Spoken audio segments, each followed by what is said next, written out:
جس چیز میں اللہ سے رائے لی جائے اس میں پھر دنیا کی رائے نہیں لی جاتی۔ انسانوں سے کبھی بھی کچھ بھی نہیں مانگنا چاہیے، کیونکہ انسان آپ کو کچھ بھی نہیں دے سکتا۔ انسان تو اپنی ایک سانس کا قرض بھی اللہ کو ادا نہیں کر سکتا، تو پھر انسان آپ کو کیا دے گا؟ اس لیے ہمیشہ خالق سے مانگیں، کیونکہ اسی نے ان انسانوں کو بھی بنایا ہے جن کے پیچھے آپ بھاگتے رہتے ہیں۔ آپ اللہ سے مانگیں، کیونکہ صرف وہی ہے جو آپ کو دے سکتا ہے۔ مشورہ بھی اللہ سے کیا کرو اور مدد بھی اللہ سے مانگا کرو۔ دنیا پھر جو بھی کہے، دنیا پھر جس چیز کا دعویٰ کرے، آپ نے بس اللہ پہ یقین رکھنا ہے، پھر دیکھیں کیسے یہ دنیا بھی آپ کو ملتی ہے اور وہ دنیا بھی۔ تم ابھی ان لوگوں کو دیکھ کر جن کو وہ سب مل گیا جو تم اپنی دعاؤں میں کئی سالوں سے مانگ رہے ہو، سوچتے ہوگے کہ وہ کتنا خوش نصیب ہیں، جبکہ مجھے تو اللہ نے وہ دیا ہی نہیں، تو شاید مجھ سے اللہ ان جیسا پیار نہ کرتا ہو۔ حالانکہ اللہ ہم سب سے ایک جیسی محبت کرتا ہے۔ انہیں جلدی اس لیے مل گیا ہے کیونکہ یہ ان کا وقت ہے، اور ہماری دفعہ دیر اس لیے ہو رہی ہے کیونکہ ابھی ہمارا وقت آنا ہے۔ ابھی دعاؤں کا وقت ہے، اس لیے اللہ نے ہمیں دعاؤں میں لگا رکھا ہے۔ اس کے بعد قبولیت کا وقت بھی آئے گا، اور جب آئے گا تب تم دیکھو گے کہ اللہ نے تم سے کتنا پیار کیا ہے۔ اللہ کا جواب ضرور آئے گا، کیونکہ یہی وعدہ ہے اللہ کا۔ اللہ تمہیں تمہاری چاہ سے ہی نوازے گا، لیکن تب جب وہ چاہے گا۔ تو دوسروں کی قبول ہوتی دعائیں دیکھ کر خوش ہوا کرو، کیونکہ ان کے بعد تمہارا وقت ہے، اور تمہارا وقت سب سے بہترین وقت ہوگا، کیونکہ وہ اللہ کی رضا سے آئے گا اور اللہ کے معجزے لے کر آئے گا۔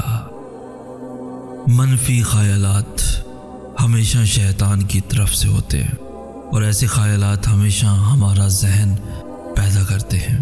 دل نہیں، کیونکہ شیطان سب سے پہلے آپ کے دماغ پہ حملہ کرتا ہے، کیونکہ دماغ جسم کا وہ حصہ ہے جو ہمیں کنٹرول کرتا ہے، ہمارے خیالات کو، ہمارے کاموں کو، جو ہمیں آرڈر دیتا ہے کہ یہ کام کرنا چاہیے اور یہ نہیں، یا یہ کام ہو سکتا ہے اور یہ نہیں۔ اللہ تو دل میں رہتا ہے، اس لیے شیطان وہاں کبھی بھی نہیں جاتا۔ وہ سب سے پہلے آپ کے مائنڈ پہ اٹیک کرتا ہے، کیونکہ آپ جب ایک ہی چیز کو بار بار سوچتے ہیں تو وہ واقعی میں آپ کو حقیقت لگنے لگتی ہیں، حالانکہ وہ حقیقت ہوتی نہیں۔ دلوں میں وسوسے تب پیدا ہونا شروع ہوتے ہیں جب آپ شیطان کو اختیار دے دیتے ہیں کہ وہ آپ کو کنٹرول کرے، جب آپ اپنا آپ اسے سونپ دیتے ہیں۔ اس لیے جب بھی کوئی منفی خیال آئے اللہ کو لے کر، تو فوراً اپنا مائنڈ ڈائیورٹ کیا کریں اور ان چیزوں کو دیکھا کریں جو اللہ نے آپ کو عطا کی ہوئی ہے۔ شیطان آپ کو آپ کی آخری سانس تک مینیپولیٹ کرتا رہے گا، وہ آپ کے ذہن سے کھیلتا رہے گا، آپ کو ڈراتا رہے گا، لیکن آپ نے اپنا ایمان اتنا مضبوط رکھنا ہے کہ اپنے ڈر سے بھی ڈرنا نہیں ہے۔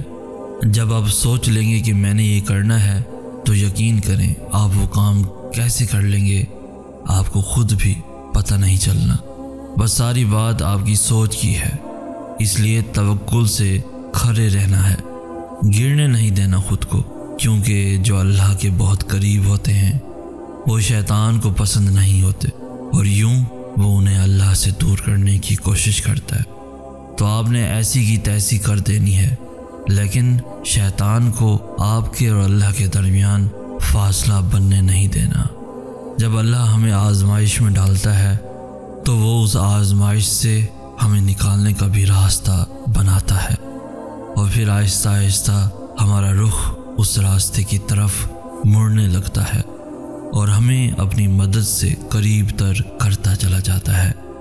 لیکن ہم یہ بات سمجھ نہیں پاتے، کیونکہ ہم اتنا پختہ یقین رکھتے ہی نہیں کہ اللہ ہمیں ہماری پسند سے الٹی راہ پہ چلائے اور ہم اس پہ توکل رکھ کے چلتے ہیں۔ اس لیے ہم ڈر جاتے ہیں کہ یہ تو وہ نہیں جو ہم نے سوچا تھا۔ حالانکہ وہ راستہ ہمیں وہی لے جا رہا ہوتا ہے جہاں ہم جانا چاہتے ہیں۔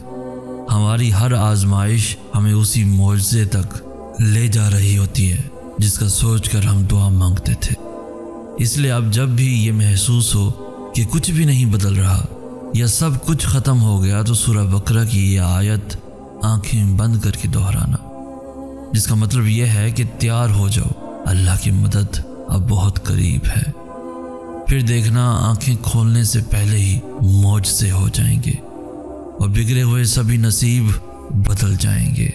انتظار سب سے مشکل آزمائش ہے، خاص کر یہ دعاؤں کی قبولیت کے انتظار، جب آپ کو وہ دعائیں مانگتے ہوئے ایک لمبا عرصہ گزر چکا ہوتا ہے اور ان کے جواب کا کہیں سے بھی پتہ نہیں ملتا۔ لیکن شاید یہی ہمارے ایمان کا سب سے بڑا امتحان ہوتا ہے کہ جو دعائیں ہمیں سب سے زیادہ پیاری ہوتی ہیں ان کے لیے ہمیں عام دعاؤں سے زیادہ درد سہنا پڑتا ہے، انتظار کاٹنا پڑتا ہے، لمبی آزمائشوں سے گزرنا پڑتا ہے۔ یہی دعائیں تو ہیں کہ جن کے لیے اللہ نے اپنے معجزے بنائے، ورنہ عام دعائیں تو بن مانگے بھی مل جاتی ہیں آسانی سے، لیکن ایسی دعائیں جو ممکن نہیں لگتی ان کے لیے کرشمے ہوتے ہیں، ان کے لیے کرامات ہوتی ہیں، ان کے لیے کن سے کام بنایا جاتا ہے۔ کچھ دعاؤں کے لیے بھاری قیمت ادا کرنی پڑتی ہے، لیکن وہ دعائیں اس قابل ہوتی ہیں کہ ان کے لیے ہر درد مسکرا کر سہ لیا جائے، کیونکہ آخر میں انہوں نے سب بدل دینا ہوتا ہے۔